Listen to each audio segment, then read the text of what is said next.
Hello again, YouTube. I am back after having had one of my videos removed. I got a notification from YouTube. I guess that's Google owns YouTube. And they apparently, I violated the community standards, but specifically, they said that my video contained medical misinformation. And never my intent. Do not want to share anything that is false. I'm actually, they offer you the opportunity to appeal the decision. I'm not really appealing it, but I did fill out the appeal form, and I just specifically want to know. I don't expect an answer, but we'll see. Specifically asking, okay, fair enough. I don't want to share misinformation. Could you tell me exactly what it is that was wrong? That was not factual. I mean, misinformation is such a strange word.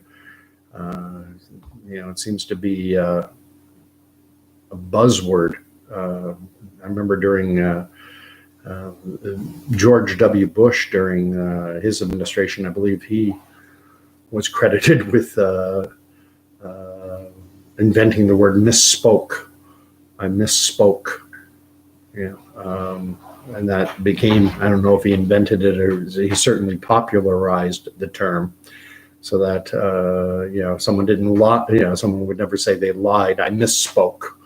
It became a new buzzword. So anyway, as I say, that never my intention. And as I said in that video, and I'll say it again now, I have no accreditation whatsoever in medical science. No science degrees. None virologist, epidemiologist, virologist, vaccinologist. I took some undergraduate courses in at the university level in science, but I have no degrees, so I make no claims to any expert status, far from it. And which is what this video is about. I mean, how do you navigate this era? How do you find the truth? You're, as a layperson, like I say, I don't consider myself scientifically illiterate, medical science illiterate, but I'm far from being an expert. So how do you navigate this situation? And what I've always done in the past, critical thinking, you like to get all the information. You want to take in all the information, weigh it. You certainly look at the individuals putting the information out. If it's a mechanic expressing an opinion in medical science, yeah, thanks. Likewise, I wouldn't want my surgeon, a guy, a thoracic surgeon, fixing my car. So depending on what you're investigating, you try and find accredited experts. And I know, and the difficulty, the challenge I have now is that I'm a person who likes to see all the information. We'll all remember at the beginning of the pandemic, March of 2020, or actually go back further, January, February of 2020. Primarily, most of us, certainly myself anyway, who was I listening to? Just about the only person you would listen to, or at least that I was listening to, was Dr. in Canada, Dr. Theresa Tam. She's the chief medical health officer for the entire country. I'm not sure of exactly Dr. Anthony Fauci's title. I think he's with the National Institute of Health, but I kind of tend to think of them as, being peers. As Theresa Tam is to Canada, so is Dr. Anthony Fauci to the United States. And at the beginning of the pandemic, or rather before January, February, before it was declared a pandemic, Dr. Theresa Tam was telling Canadians that we had nothing to worry about, that there was nothing to be overly concerned about, that, with all the knowledge that had been gained from back in 2003-4, when the original SARS came, that we were well prepared to deal with any infectious outbreaks. And you know, it would be at most it would be a minor event. Now, of course, she was horribly wrong. I think that's a fair statement. It certainly, she wasn't predicting that we would, a year plus down the road, 15, 16 months down the road, that we'd be where we are now.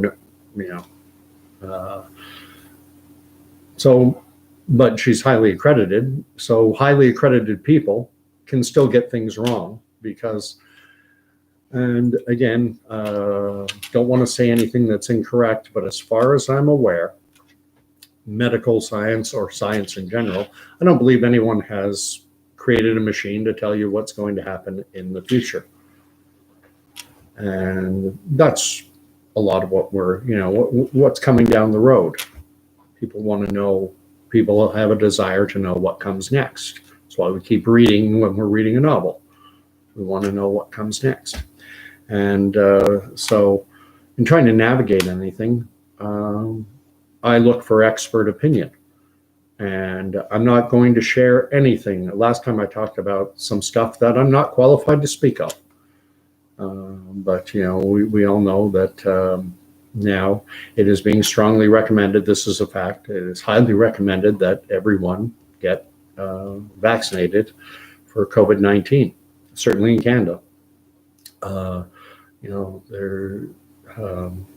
the public health officials, to the best of my knowledge, all of them, I haven't heard any coming out against them, are all saying that we need everyone, 100% of people getting vaccinated against COVID-19.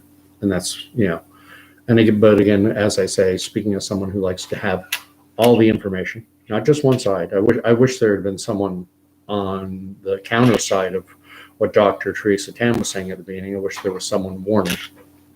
But, back then, I was told not to worry, and for the most part, I didn't worry.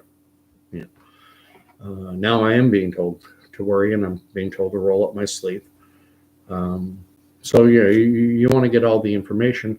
So some of the people that I listen to, and I'm not going to say anything about what they said. I'm just going to say their names and their accreditation and why I paid attention. Where are we? I wrote it all. I wrote it down. So one is Dr. Robert Malone, and now is he a mechanic? Who is Dr. Robert Malone? Is he a doctor of philosophy, a doctor of divinity? Well, it turns out he's an MD, a medical doctor, accredited at Northwestern University. Did clinical research, post-grad medical school at Harvard, pathology at UC Davis. And if you go to Google, is the authority for everything now. And according to Google Scholar, there's something called Google Scholar. I wasn't even aware of Google Scholar until this evening. And it cites him, it lists him as an inventor of mRNA vaccines. So certainly, not a doctor of divinity. Another guy I paid attention to was Dr. Michael Yeadon. He worked at Pfizer apparently for 17 years, and his last position, he was Chief Science Officer for allergy and respiratory diseases for their allergy and respiratory disease program. Then after that, after he left, apparently what happened was Pfizer closed his division. They were no longer going to be, it was in England, I think it's Kent, and they closed the division. They weren't going to be working on that anymore. So he and some others started up their own biotech. The name of the biotech was Zyarco, and it was eventually sold to Novartis in late 2016. And the financial details of the acquisition were not disclosed, but it's speculated that, upfront payments, royalties and such, that it could have been as high as $1 billion US. So I listened to what he had to say. Another one that came out more recently, Canadian context, gentleman by the name of Dr. Byram Bridle. I actually think his name is pronounced Byram, but it's spelled Byram. Bridle is Bridle. And he's a viral immunologist. And his lab has received funding from the Canadian Cancer Society, from the Terry Fox Foundation, or the Terry Fox Research Institute, from the Canadian Breast Cancer Foundation. He got funding early in the pandemic from the Ontario COVID-19 Rapid Research Fund. I believe it was $200,000-300,000, but you can check that. Another one, so I'm listening to this gentleman, listening to Dr. Geert Vanden Bossche, Chief Innovation and Science Officer at UNIVAC, Program Manager at Gavi. Never heard of Gavi before. It's the Global Alliance for Vaccines and Immunization. Senior Program Officer, this is again Geert Vanden Bossche. He was the Senior Program Officer for Global Health Vaccine Discovery at the Bill and Melinda Gates Foundation. Also Director, Research, Program Leader, and Head of Adjuvants for Novartis. And then Head of Adjuvant Technology and alternative deliveries at GSK, which I know is GlaxoSmithKline, huge multinational pharmaceutical company. Another one, Dr. Luc Montagnier. I'll spell that for you because Luc is L-U-C, it's French. Montagnier is Montagnier. And I didn't look at his academic career because I figured he must have a pretty good one if he won the Nobel. He shared a Nobel Prize for the discovery of HIV, the virus that causes AIDS. So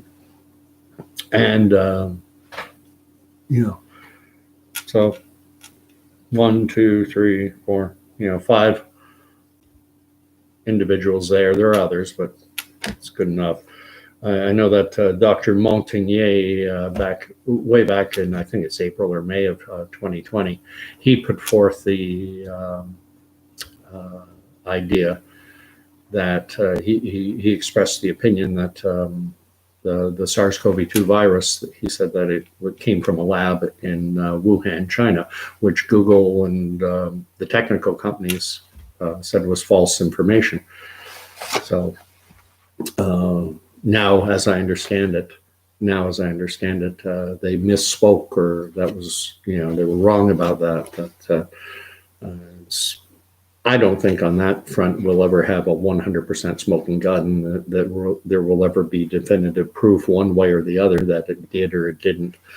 But I now know that now that's allowed. Now we're allowed to mention that, at least I think so. I hope Google doesn't censor me for that, because I believe that you're allowed to speculate that maybe this SARS-CoV-2 virus, this coronavirus, came from the coronavirus lab in Wuhan. I mean, it was on all the major news networks that it's allowed. You're allowed to say that now.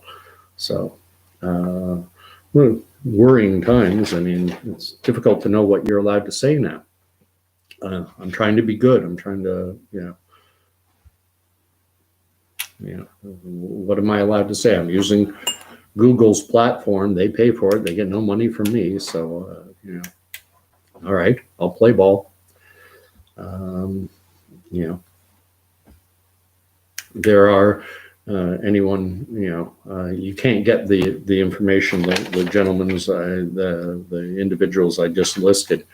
You won't, their videos and their information are, they're being, they call it deplatformed, because there's only one future coming. That's what because as far as I know, what their predictions are wrong, which is weird, because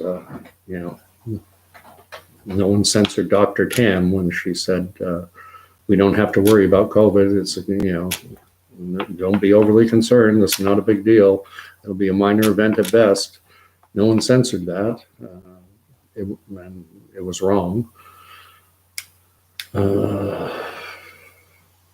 Basically, going back to scripture, I am a Christian, and trying to navigate these difficult times. And the Bible says in Matthew chapter 10, verse 16, "Behold, I send you out as sheep in the midst of wolves.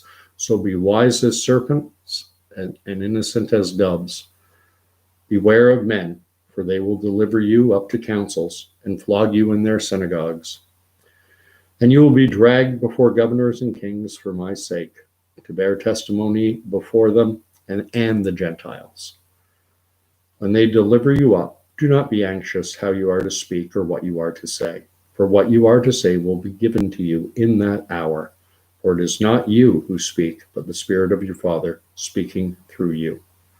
Brother will deliver up brother to death, and father his child, and children will rise against parents and have them put to death. And you will be hated for my name's sake. But he who endures to the end will be saved." As we say in church, the word of the Lord. As I say, it's difficult to know what is allowed now and what is not allowed. In that video that was banned, you can see the video if you type Trudeau and UN address. You can see a Global News. They have the full address on their broadcast on their YouTube channel. So I guess that's allowed.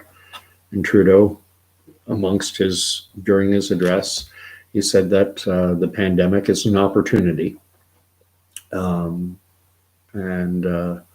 For a reset. What does reset mean? It's hard to say. I'm sure Trudeau didn't. I imagine he had someone write, he was reading from a prepared text, and how involved he was in writing it or not, I have no idea. I have my suspicions, but I'll leave them out. And he said that, basically we could be put on a path toward sustainable development. So my thinking is that if we need to be put on a path to sustainable development, that tells me that it's viewed that the path we were on before, what I'll call our old normal, our old system, our old economic system, that it was unsustainable. Why does something, if it was, why reset something that's working? Unless you think it's not working, then you break it down and you create a new system, something that you view that will be sustainable. And is that where we're heading? The World Economic Forum, Klaus Schwab, said similar words. This is the opportunity for the great reset. What are they talking about when they close the doors of the World Economic Forum? We hear what they say. When they stand up at the podium and they speak from their prepared text, but when the doors are closed and the mics and cameras are off, what are they talking about? What are they talking about? At the IMF, at the World Bank. These are the questions I ask. And another question I ask, when I look at the coverage of everything, tell you a little experience I had way back in the 1980s. Canada was agreeing to allow the United States to test their cruise missiles in northern Alberta, because apparently the terrain was very similar to what would be found in Russia, the old Soviet Union. And my mother, very much, God rest her soul, very much I'll call her a peacenik, anti-war type. And her church, they were going to be protesting. There was a protest in Toronto. And so she asked if I would go with her, and not wanting my mom to be walking, at a protest march in Toronto by herself, I went. And they had a rather large, there were at least a few hundred people at the rally or march. And I didn't forget the route. I know part of it was over the Bloor Street Viaduct. And so we marched. And right in behind my mom's church group was Punks Against War. And there was a bunch of guys. This is the 80s. So you had the, guys would stick egg yolk in their hair to get the spiked mohawk. And the Doc Marten boots, red Doc Marten boots, and leather jackets, chains, tattoos. And tattoos weren't that big back then, but definitely piercings. And they had a big sign that said F War and the other three letters that come after F. And anyway, so that was the protest I went to. When I read about it the following day or a day or two later, it was covered in the Toronto Sun. They had pictures of the march. And did my mom's church group get covered? No. They showed pictures of the punks with the, as I recall, with the F War sign, but the, blurred out the last three letters. And it created the impression, and it was someone who's not really paying that close attention. Oh, look at those idiots. You shine the light on. It's a way to influence public opinion. If I remember when in Lansing, Michigan, at the beginning of the pandemic, a lot of people have lost their jobs across the United States. I believe at the peak, it was 40 million people who were thrown out of work. And, the supports that are put in place, even in Canada, a lot of people don't qualify. And I think it's even worse in the US in terms of people not being able to qualify for the, income replacement assistance. Canada, we called it CERB, income or whatever benefit. I forget what it's CERB. What did it stand for? COVID Emergency Relief Benefit, maybe. Anyway, so about 3,000 people. That's just my spitball, non-expert guess. I saw some videos posted to YouTube of the state capitol in Lansing, Michigan, and it was a sea of humanity. I think they got into the rotunda. I saw a video in what I'll call the rotunda, and they were all chanting, no more lockdown or whatever the words were. And but that was on Facebook and that was on Twitter, and people sharing videos from their own experience.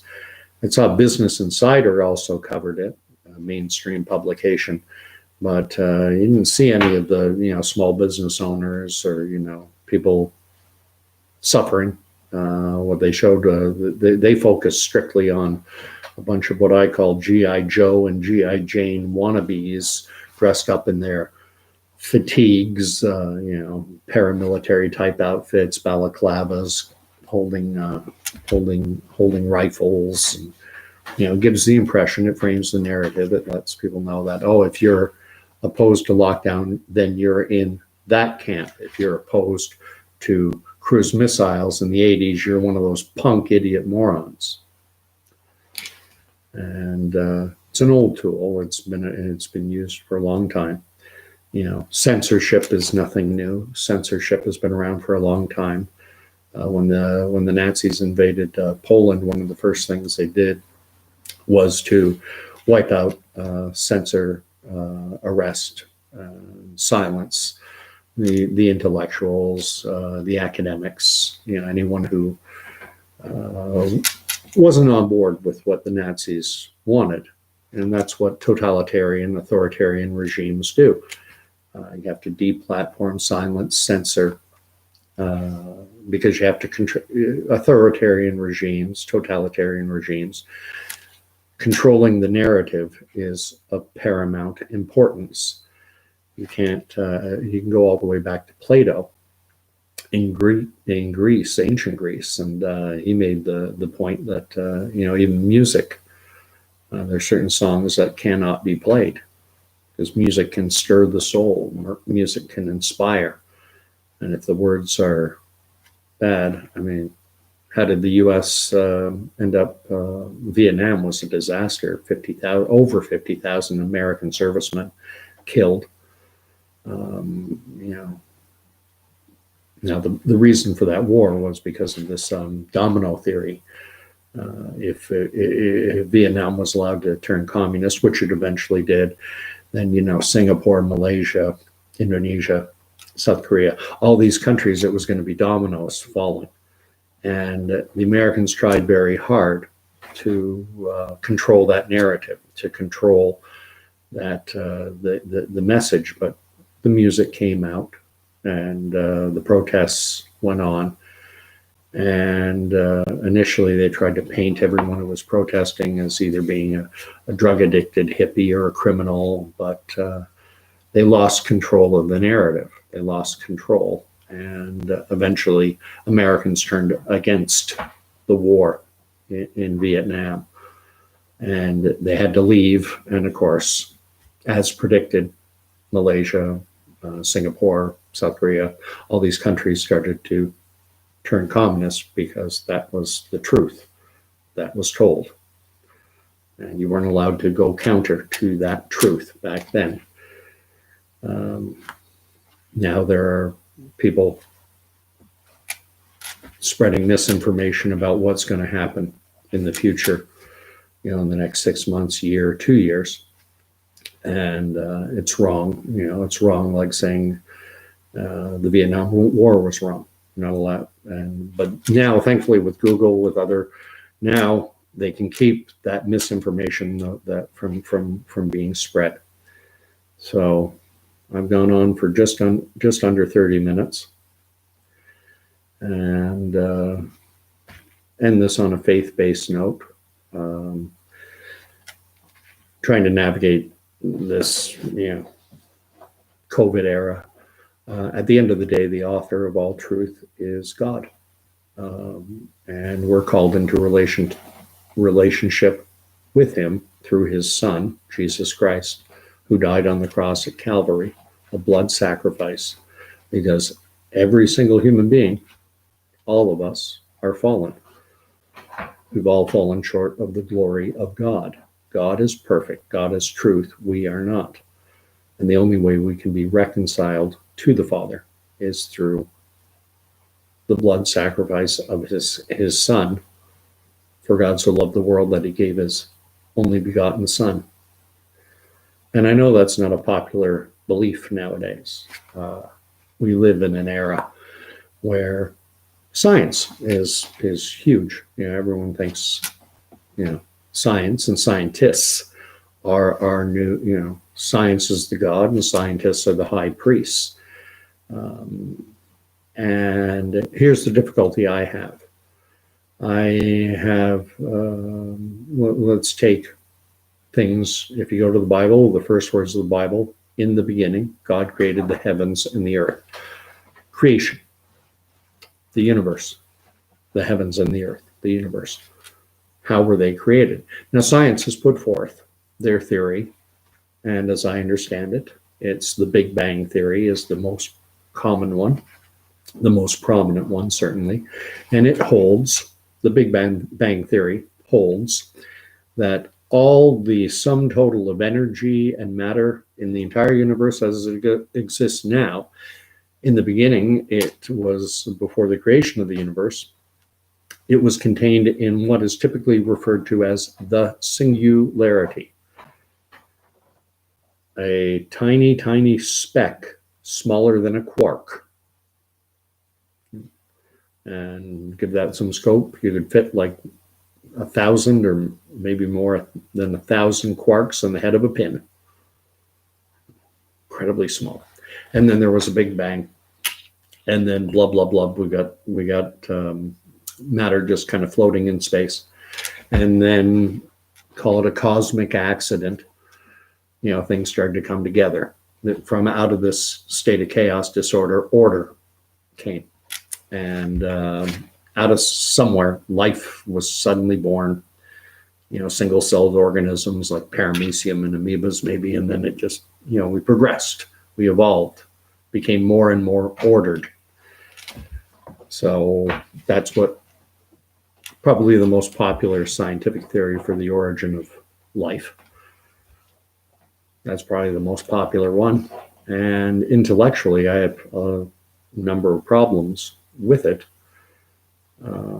Firstly, what existed outside of that singularity?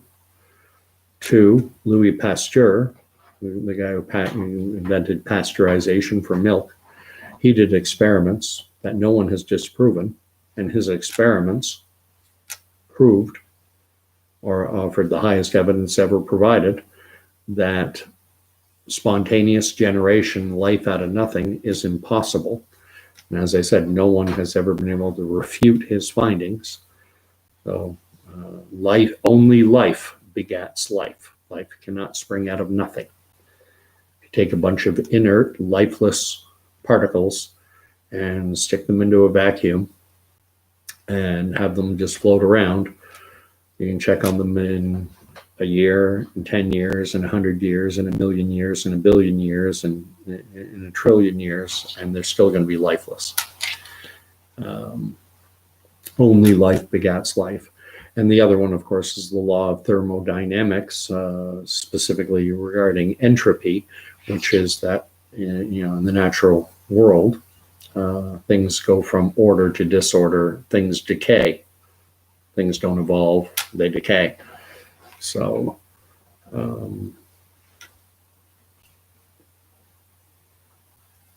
the creation, as it's written in the Bible, in the beginning God created the heavens and the earth. A great description I've heard of it is that it's a trinity of creation, because creation required three things. Required time, space, and matter. Time when? Bible says in the beginning. Space, and matter, rings. In the beginning, God created the heavens and the earth. In the beginning, God created time, space, and matter. Trinity of creation. Anyway, 32 minutes and 10 odd seconds. God bless everyone. Any comments? If you want to like, share, and all that other stuff. Just understand, and I made this point in the last video that got banned, and I'll make it again because I don't think this is a controversial statement at all. Take nothing I've said at face value. I'm as fallen a creature and as prone to imperfection and getting things wrong as is anyone, as Teresa Tam. I'm no better, no worse. Human beings are incredibly flawed. We make mistakes. I'm going to prattle on a bit more because I'm not tired yet. Human being, today's heroes are tomorrow's demons. Sir John A. Macdonald, creator of Canada, or not, Prime Minister of Canada at its founding, credited with basically the connecting Canada from coast to coast by railway, not himself physically, but orchestrating the building of a railway from one end of Canada, British Columbia, all the way out to the East Coast, and allowing for Canada to exist as a country on its own and not have, and avoid being absorbed into the U.S. Statues all over, schools named after him, and now his statues are being torn down because of he instituted, because of everything that happened to our native population in Canada. Now he's a villain, he's a demon. We're all fallen. Sometimes think there's some wisdom to, not making graven images of ourselves.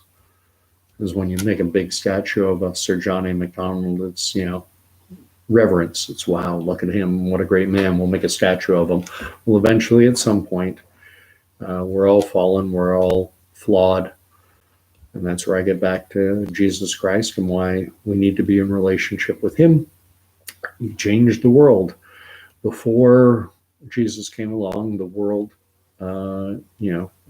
Jesus in the Bible, we talk of him as the King of Kings and Lord of Lords. And I don't think in today's day and age, the word king, the word Lord has the same significance that it would have had 2,000 years ago.